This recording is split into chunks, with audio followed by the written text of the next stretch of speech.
Everyone, আমি Asima daily blogging চ্যানেলে আবার একটি নতুন ভিডিওতে আপনাদের সকলকে আবার একবার স্বাগত। আশা করবো আপনারা সকলে বেশ ভালো আছেন, সুস্থ আছেন। এখন বাজলো ঘড়িতে, দাঁড়ান দেখায়, এখন ঘড়িতে বাজতে যাচ্ছে 3টে, মেটি ঢুকে গেছে কিন্তু এবার বাড়ি। চলুন আজকে একটা রেসিপি আপনাদের সঙ্গে আমি মানে জলখাবারের স্ন্যাক্সের একটা রেসিপি শেয়ার করব। অবশ্যই একটা জলখাবারের রেসিপি আমি আপনাদের সঙ্গে শেয়ার করব, সেটা হলো মাছের কচুরি। ঠিক আছে, তো চলুন দেখাই কীভাবে করছি না করছি। আর ভিডিওটা এতটুকু স্কিপ করবেন না, পুরো ভিডিওটা দেখতে থাকুন। রিকোয়েস্ট রইলো অবশ্যই বাড়িতে ট্রাই করবেন, রেসিপিটা কেমন লাগলো সেটা কিন্তু আমাকে জানাতে ভুলবেন। তো চলুন দেখায়, আমি এখানে 4 পিস মাছের উপরে কচুরিটা আজকে করে দেখাবো। দেখুন আমি 4 পিস মাছ নিয়েছি, আর মাছটার মধ্যে আমি একটু জল দিয়ে সেদ্ধ হতে দিচ্ছি। খুব ভালো করে একটু মাছটা আমি সেদ্ধ করে নেবো, ওই 3-4 মিনিটের মতন আর কি। তো খুব ভালো করে একটু ফুটে যাক, সেদ্ধ হয়ে যাক, তারপর দেখাচ্ছি আপনাদের সঙ্গে বাকিটা।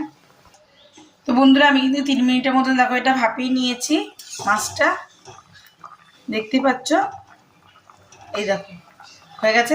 এবার আমি এটা তুলে নেব, এবার এটা ঠান্ডা হবে, একটু অপেক্ষা করবো। তো আমি এখানে কড়াই থেকে নামিয়ে নিয়েছি মাছগুলো, আর একটু হালকা করে ছাড়িয়ে নেবার চেষ্টা করেছি, কিন্তু এখন প্রচণ্ড ভাপ উঠছে, গরম দিয়ে আমি এবার কাঁটাগুলো ছাড়িয়ে নেবো এর মধ্যে থেকে। কাঁটাগুলো কিন্তু দেখে দেখে খুব ভালো করে ছাড়িয়ে নেবেন, যেন ভিতরে কাঁটা না থাকে। এখন খুব গরম, আমি না পারছি না, একটু ঠান্ডা হোক তারপর কাঁটাগুলো ছাড়িয়ে নেবো। তো বন্ধুরা 4টে মাছ থেকে আমি কাঁটাগুলো খুব ভালো করে দেখো ছাড়িয়ে নিয়েছি, এই যে এতটা হয়েছে। এবার এটা আমি খুব মিহি করে মিক্সিতে দিয়ে দেবো। আমি কিন্তু এখানে মাছের ছালটা শুদ্ধ দিয়েছি, তোমরা চাইলে ছালটা বাদিয়ে দিতে পারো, বাট ছালটা কিন্তু আমি এখানে পেস্ট করে দেওয়ার পর কিছুই বোঝাবে না। এই যে আমি কিন্তু এখানে ছালগুলো ইউজ করেছি। তো চলো আমি এটা পেস্ট করি, তারপর দেখাচ্ছি। তো এখানে মাছটা টোটালি আমার পেস্ট হয়ে গেছে, দেখতেই পাচ্ছেন এতটা। তো চলুন রেসিপিতে যাওয়া যাক। আমি এখানে কড়াইটা পেতে দিয়েছি, এবারে আমি আগুনটা দিয়ে দেবো। তো এখানে আমার কড়াইয়ের জল সমস্তটা শুকিয়ে গেছে। আমি কিন্তু এখানে সরিষার তেলে রেসিপিটা করে দেখাচ্ছি, আপনারা চাইলে অবশ্যই সাদা তেলে করতে পারেন। আমি এখানে একটু সরষের তেলের সঙ্গে একটুখানি ঘি মিলাবো। এই দিলাম তেল কড়াইতে, সঙ্গে দেবো 8 চামচের মতো একটুখানি ঘি। সো তেল দিয়ে দিয়েছি, তেলটা গরম হচ্ছে। এখানে দেখুন 8 চামচের মতনই আমি দিলাম কিন্তু ঘি।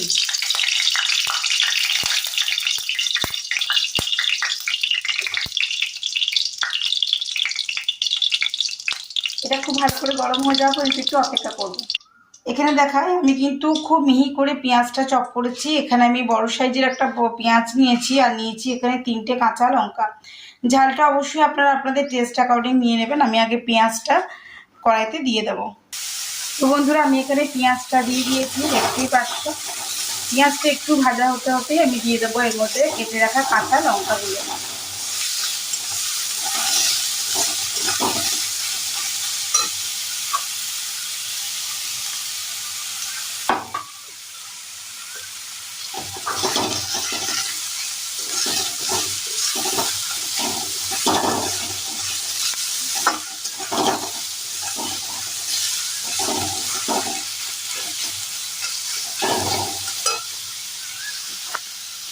এটা একটু ভাজা হওয়া পর্যন্ত একটু অপেক্ষা করব।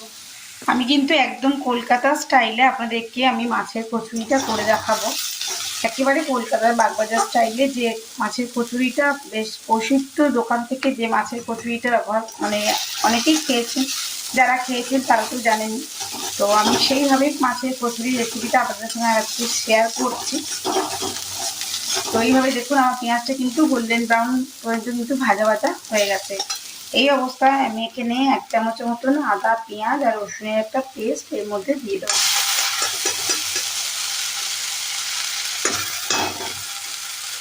এটাকেও আমি একটু ততক্ষণ ধরে ভেজে নেবো যতক্ষণ কাঁচা গন্ধটা না বেরোনো বন্ধ।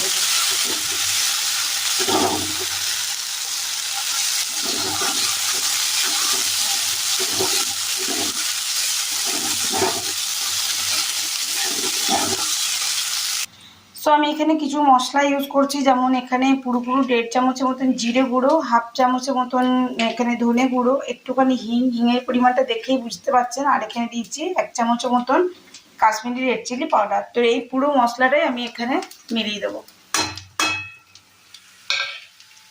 সো আমি এখানে যেহেতু মশলাটা দিয়েছি তার জন্য আমি এখানে মাছটা যে মিক্সিতে পেস্ট করেছিলাম তার একটু জলটা এর মধ্যে আমি এখন দেবো, যাতে মশলা থেকে কাঁচা গন্ধটা একেবারে বেরিয়ে যায়। এরপর যে মাছের পেস্টটা আমি রেডি করে রেখেছিলাম এই সমস্ত পেস্টটা আমি ওখানে মশলার সঙ্গে মিশিয়ে দেবো। আর মিশিয়ে দেওয়ার পরে বেশ 3-4 মিনিট পর্যন্ত আমি কিন্তু এটাকে নাড়তে থাকবো। তো সমস্ত মাছের পেস্টটা আমি এখানে দিয়ে দিলাম আর মশলার সঙ্গে আমি খুব ভালো করে এভাবে কষিয়ে দেবো।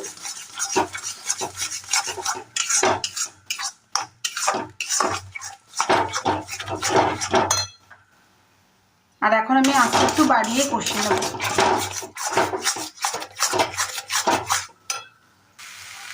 তো দেখুন মাছের জলটা কিন্তু একেবারে শুকিয়ে এসছে। এই মতন অবস্থায় টেস্ট অ্যাকর্ডিং অবশ্যই নুনটা আপনারা আপনাদের টেস্ট অ্যাকর্ডিং দিয়ে দেবেন।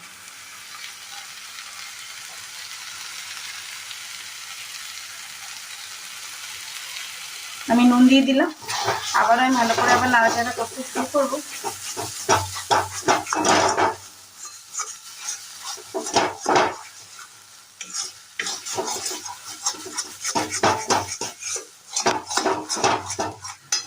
তো এখানে মাছের পুরটা অনেকটাই শুকিয়ে গেছে, এটাকে আরেকটু ড্রাই করে নেব, একদম ঝুরঝুরে মতন হয়ে যাবে। তো বন্ধুরা আমার এখানে নুনটা একটু কম লেগেছিল, তার জন্য আমি একটু নুন আর একটুখানি চিনি এর মধ্যে অ্যাড করে দিয়েছি। তোমরা যদি চিনিটা না চাও অবশ্যই অ্যাভয়েড করতে পারো। সো আমি এখানে দিলাম, দেখো খুব ভালো করে কিন্তু একদম আরও ড্রাই হবে, আরও এটা ঝুরঝুরে করে আমি এটা উঠিয়ে নেব। মানে এখনো একটুখানি সময় দিতে হবে এটা ভাজা ভাজা হওয়ার জন্য। তো নামাবার আগে আমি এটা দিয়ে দেবো একটুখানি কস্তুরি মেথি। আপনারা চাইলে ফ্রেশ ধনেপাতা অবশ্যই ইউজ করতে পারেন। তো দেখুন আমি এখানে কস্তুরি মেথিটা দিয়ে দিলাম আর এবার দিয়ে দেবো উপর থেকে একটুখানি ছাতু,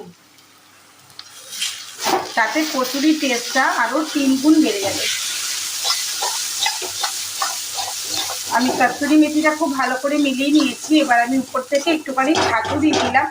যদি হাতের কাছে ছাতু না থাকে তাহলে ব্রেড ক্রাম দিয়ে দিতে পারেন অবশ্যই। তো আমি এখন এবার একটু ছাতু দেবো। তো আমি এখন দিয়ে দিলাম দেখুন কিছু কম 1 চামচের মতন একটুখানি ছাতু। আপনারা অবশ্যই ব্রেড ক্রাম দিতে পারেন।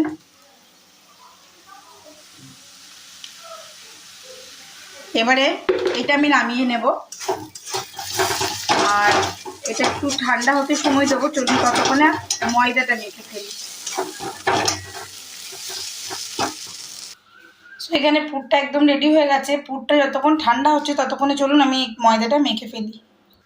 সো এখানে আমি 300 গ্রামের মতো নিয়ে নিয়েছি ময়দা, দেখতেই পাচ্ছ।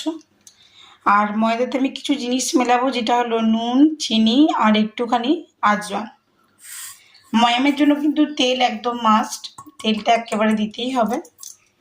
চাইলে ঘি দিতে পারো, বাট তেলটাই বেটার, এক্ষেত্রে তেলটাই বেটার। তো দেখো আমি ময়ামের জন্য কিন্তু বড় চামচে 2 চামচের মতন তেল দিয়ে দিলাম। তো চলো আমি এটা ভালো করে মেখে নিই, মিলিয়ে পরে মেখে নেব। আর মাখাটা এমন হবে যাতে যেমন আমাদের পরোটা বা লুচির ক্ষেত্রে যেটা হয় সেই রকম, না বেশি নরম হয়ে যাবে না বেশি শক্ত শক্ত থাকবে। তো খুব ভালো করে যত ড্রাইগুলো দেওয়া আছে সেটার সঙ্গে ভালো করে তেলটাকেও মাখিয়ে নেবো আমি এইভাবে। সমস্ত জিনিসটা এভাবে মাখিয়ে নেবার পর আমি অল্প অল্প করে জল দিয়ে ময়দাটা মেখে ফেলবো। তোমরা চাইলে আটা দিয়েও করতে পারো, কোনো অসুবিধা নেই।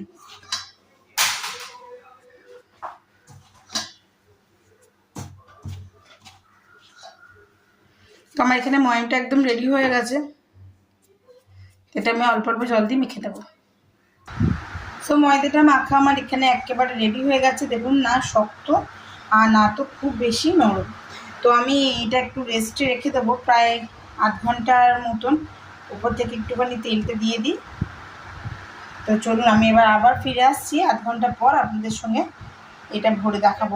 মতন আটাতে মানে সরি ময়দাতে আমার এতগুলো লেচি হয়েছে, প্রায় 20টার মতো। আর এই যে দেখো পুরটা, তো চলো ঝটপট আমি পুরটা ময়দাটার ভিতরে মানে লেচি বানিয়ে নিয়েছি, এর ভিতরে আমি পুরগুলো সব ভরে ফেলি, তারপর তোমাদেরকে শেয়ার করতে থাকবো।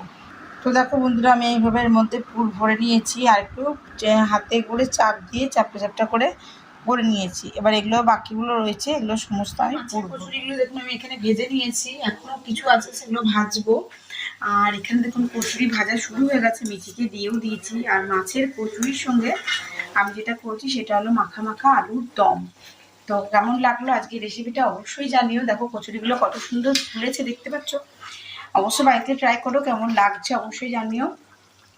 আমি তার সঙ্গে মাছের পুর ভরে কচুরিটা কিন্তু সম্পূর্ণটা শেয়ার করলাম। কেমন লাগলো অবশ্যই আমাকে জানিও কমেন্টের মাধ্যমে। আর যদি ভালো লেগে থাকে আমার ভিডিওটি, আজকের রেসিপিটি আপনাদের ভালো লেগে থাকে, তবে অবশ্যই একটি লাইক কমেন্ট শেয়ার করে দেবেন। যদি আমার চ্যানেলে নতুন বন্ধু হয়ে থাকে সো প্লিজ চ্যানেলটি সাবস্ক্রাইব করা বিশেষভাবে অনুরোধ রইল। সকলে খুব ভালো থাকুন, সুস্থ থাকুন। হ্যাঁ, আর এক রাস ভালোবাসা আপনাদের জন্য, সকলের জন্য। যদি কোনো নতুন ক্রিয়েটার হয়ে থাকো তাকে আমি আবারও বলছি যে তুমি আমাকে মেসেজ করো, ফিডব্যাক আমি অবশ্যই তোমাকে দেবো ব্যাক টু ব্যাক। তো সকালে ভালো থাকো, সুস্থ থাকো। আজকের মতো নৌটুকুই, আবার একটি নতুন ভিডিওতে নতুন ব্লগে তোমাদের সঙ্গে আমার দেখা হচ্ছে। টাটা।